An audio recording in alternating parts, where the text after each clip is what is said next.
Et si un petit pays africain bouleversait soudain l'équilibre de la lutte antiterroriste et osait défier l'Occident? Le ciel du Burkina Faso n'est plus silencieux. Désormais, chaque vrombissement d'avion symbolise la résistance d'un peuple qui refuse de céder à la peur. Après des années de souffrance, plus question d'attendre, l'espoir vole désormais par-dessus les frontières.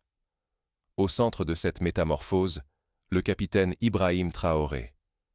Stratège audacieux, il a misé tout son avenir sur la puissance aérienne, décrochant pour son pays une technologie jusque-là réservée aux grandes puissances. 40 avions de combat flambant neufs, venus de Russie, viennent d'atterrir sur le sol burkinabé. Avec eux, 120 drones patrouillent sans relâche, scrutant chaque recoin et protégeant le territoire national jour et nuit. Mais cette stratégie ne vise pas seulement à repousser les groupes armés. Elle incarne une souveraineté retrouvée, une rupture nette avec la dépendance aux puissances étrangères. Pour la première fois en plusieurs décennies, le Burkina Faso prend en main sa propre sécurité. Le pari est risqué. Si le pays échoue, la violence pourrait exploser à nouveau, la dépendance revenir, et des milliers de vies seraient menacées. L'indépendance n'a jamais été aussi cruciale. Comment ce tournant s'est-il imposé? Plongeons dans les origines de cette transformation pour saisir les enjeux et les choix du Burkina Faso. Pour comprendre cette révolution silencieuse, il faut remonter aux heures sombres du pays. C'est là que s'est forgée la détermination d'un peuple et la vision de son nouveau leader. Pendant des années, le Burkina Faso a payé le prix du sang sans jamais recevoir une aide véritable. Depuis 14 longues années, la nation vit sous la menace d'une violence ininterrompue. Depuis 2010, plus de 7000 Burkinabés ont péri, engloutis par une vague terroriste qui n'a laissé derrière elle que ruines et deuil. Des villages entiers rayés de la carte, des familles brisées, des rêves éteints à jamais. Face à cette tragédie, les promesses occidentales n'ont été que des échos vides. L'intervention étrangère s'est résumée à des discours solennels, à des réunions qui n'aboutissaient à rien. Aucun soutien réel sur le terrain, ni armes, ni avions pour défendre les frontières. Le peuple burkinabé s'est retrouvé seul, abandonné, tandis que l'État, impuissant, dépendait encore de l'extérieur pour survivre. Cette dépendance était une chaîne invisible et lourde, étouffant tout espoir d'émancipation. Le pays restait prisonnier d'une attente vaine, voyant l'ennemi avancer village après village. En 2022, au cœur de la tempête, un homme a surgi, le capitaine Ibrahim Traoré. Dès sa prise de pouvoir, il a lancé une promesse nette, presque sacrée. Plus jamais de sang, plus jamais de soumission. Il a parlé pour tous ceux qui avaient perdu un proche, pour chaque mère épuisée par la peur. Traoré incarne la rupture. Son arrivée marque la naissance d'une révolution silencieuse, celle d'un peuple qui refuse d'être victime, qui choisit de s'armer, de s'unir et d'affronter l'avenir les yeux ouverts. Ignorer ce contexte, c'est ne rien comprendre à la profondeur du changement en cours. Plus qu'une stratégie militaire, c'est une question de dignité nationale et de survie. Mais pour tenir cette promesse, il fallait briser un verrou, la maîtrise du ciel. C'est là que commence la véritable révolution de Traoré. Ce n'est pas un rêve, mais l'aube d'une puissance aérienne africaine, indépendante et redoutée. Le Burkina Faso prend son envol, brisant enfin les chaînes de la dépendance militaire qui le retenait depuis tant d'années. Sous l'impulsion du capitaine Ibrahim Traoré, le pays a franchi un cap historique. Acquisition de 40 avions russes flambant neufs, du chasseur au transporteur, mais aussi 120 drones de surveillance et d'attaque, des hélicoptères ultramodernes et des systèmes d'intelligence inédits dans la région. Jamais la flotte aérienne burkinabé n'a été aussi puissante ni aussi autonome. La révolution s'étend à l'armée de terre. 3200 armes lourdes, blindés tout-terrain, véhicules adaptés à la brousse. Désormais, chaque unité peut affronter l'ennemi sur tous les terrains, de jour comme de nuit, sans tendre la main à l'étranger. Autre bouleversement, la centralisation totale du commandement. Armée, police, douane, défense civile obéissent à une seule voix, coordonnée selon un plan national unique. Plus de lenteur, plus de failles. le Burkina Faso frappe d'un seul point. Mais l'audace a son prix. Si la coordination flanche, la nation redeviendra vulnérable. Les groupes armés, les mafias et les puissances étrangères n'attendent qu'une faille pour tout renverser. Pourtant, l'espoir d'une défense souveraine n'est plus une illusion. Chaque drone qui veille, chaque soldat sous un commandement unifié, écrit un nouveau chapitre de dignité et de liberté. Mais cette transformation ne se fait pas sans résistance. Des forces hostiles, à l'intérieur comme à l'extérieur, guettent la moindre erreur. Le vrai affrontement ne se déroule pas toujours au grand jour. Il se noue, souvent, dans l'ombre des alliances secrètes et des intérêts dissimulés. À mesure que la force militaire du Burkina Faso s'affirme, les tensions diplomatiques s'exacerbent. Le gouvernement accuse frontalement la Côte d'Ivoire, appuyée par la France, d'héberger et de soutenir les groupes armés qui minent la région. Ce n'est pas une simple dispute.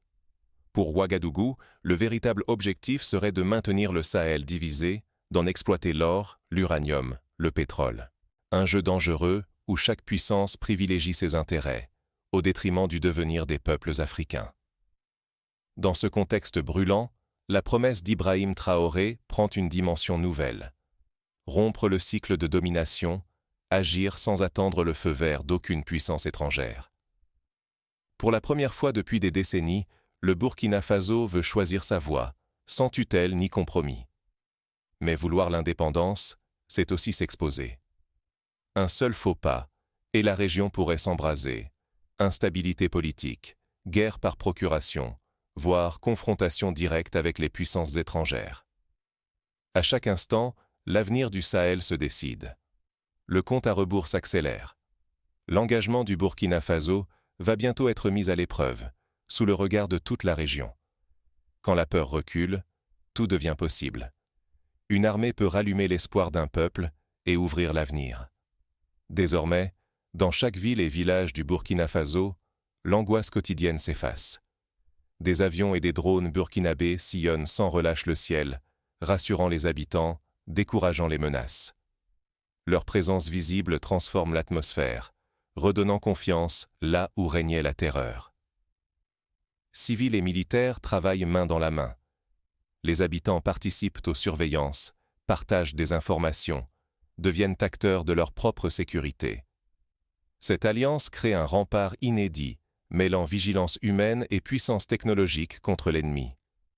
Dans les écoles, les enfants dessinent des avions aux couleurs du pays. Ces machines, jadis synonymes de danger, incarnent dorénavant la protection et l'espoir. Les familles, dispersées par la violence, commencent à se rassembler, retrouvant la paix et la chaleur du quotidien. Les marchés s'animent, les routes redeviennent sûres. La vie reprend, portée par une confiance nouvelle. Ce renouveau touche autant les cœurs que les esprits, redonnant aux Burkinabés la fierté d'appartenir à leur nation. Au-delà de la sécurité, une dynamique économique surgit. Le pays construit des bases modernes, développe des industries locales, forme ses propres ingénieurs et pilotes. Peu à peu, l'armée devient autonome, rompant avec des décennies de dépendance étrangère. Chaque infrastructure, chaque emploi renforce la fierté nationale. Le sentiment d'être maître de son destin remplace le fatalisme d'hier. La souveraineté, longtemps rêvée, se concrétise enfin. Mais cette avancée reste fragile. Perdre cet élan, c'est risquer de replonger dans la peur et l'instabilité. Il faut défendre cette confiance retrouvée, la renforcer sans cesse pour ne plus jamais retomber dans l'ombre. Au-delà des armes, quelles leçons historiques retenir de ce réveil national? Si le Burkina Faso est aujourd'hui debout, c'est grâce à un choix courageux et à une vision collective. Mais la vraie victoire dépendra de la capacité du peuple à protéger ses acquis et à rester unis face aux défis à venir. L'histoire bascule ici, aujourd'hui. Que signifie ce choix pour l'avenir du continent? Dans le cœur du Sahel, le Burkina Faso vient de démontrer qu'un peuple uni peut reprendre le contrôle de son destin. Sa force ne réside plus seulement dans le courage de ses soldats, mais dans la détermination collective à refuser la soumission et l'ingérence, à exiger une souveraineté concrète. Pour la première fois depuis tant d'années, Ce ne sont plus des voix étrangères qui imposent leur volonté. Les Burkinabés écrivent eux-mêmes leur futur, portés par la technologie, une unité retrouvée et une détermination farouche à ne plus jamais plier. Ce tournant engage la sécurité des familles, la protection de l'or du pays, la dignité nationale trop longtemps niée. Renoncer à ce chemin, c'est accepter de rester spectateur, de laisser d'autres décider qui vivra, qui gouvernera, qui prospérera. Chaque drone au-dessus du sol, chaque avion dans le ciel rappelle une vérité. La liberté se conquiert, elle ne se mendie pas. Le Burkina Faso envoie à toute l'Afrique un message sans détour. La souveraineté s'arrache, exigeant courage, innovation, unité. Ce n'est pas seulement une victoire militaire, c'est une question d'émancipation pour tout un continent. Qui, demain, osera suivre cette voie, refuser la tutelle et choisir l'indépendance réelle? Ignorer cette dynamique, c'est condamner le Sahel à voir l'histoire se répéter avec ses drames et ses humiliations. Mais la roue tourne. Le Burkina Faso montre que l'Afrique peut se défendre, s'organiser et triompher. Ce moment, gravé dans la mémoire, pose une question brûlante. Et si, depuis Ouagadougou, commençait une ère nouvelle pour l'Afrique?